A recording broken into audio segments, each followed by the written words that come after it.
के साथ एक टूटी हुई झोपड़ी में रहता था।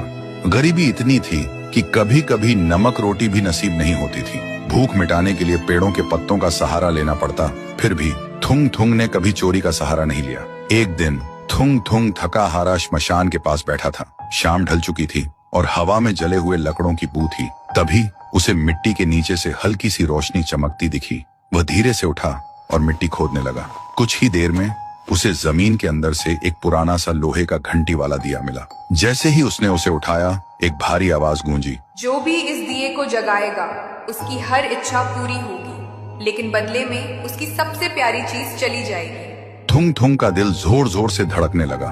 वह मन ही मन सोचने लगा, सबसे प्यारी चीज मतलब क्या? वह घर लौटा और बीवी को सब बताया। बीवी ने ध्यान से सुना।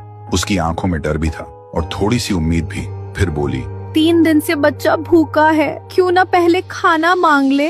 थुंग थुंग ने कांपते हाथों से दिया जलाया और धीरे से बोला, हे दिए, मेरे भूखे बच्चे के लिए अनाज दे दो, बस पेट भर खाना दे दो। अचानक पूरी झोपड़ी अनाज और रोटियों से भर गई। बीवी खुशी से रो पड़ी।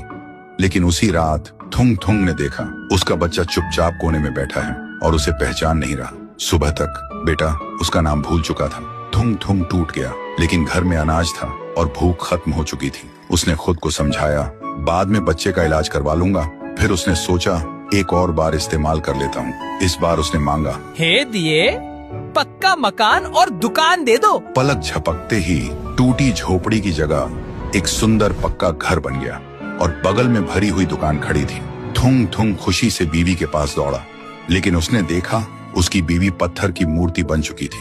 थुंग थुंग चीखता रहा, रोता रहा और कोने में रखा वह दिया हंसता रहा, क्योंकि शर्त वही थी, हर बार सबसे प्यारी चीज खोना। अब थुंग थुंग के पास बड़ा घर था, पर वह पूरी तरह अकेला पड़ गया था। वह रोते हुए पत्थर बनी बीवी को गले लगाकर बोला, मुझे ये अमीरी जिंदगी नहीं चाहिए।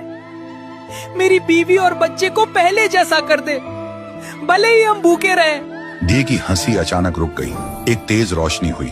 जब रोशनी हटी, न पक्का घर था न अनाज का ढेर। फिर वही पुरानी टूटी हुई झोपड़ी थी, लेकिन सामने उसका बच्चा खेल रहा था और बीवी मुस्कुरा रही थी। थुंग थुंग ने सुकून की सांस ली और उस मनहूस दिए को वापस श्मशान ले जा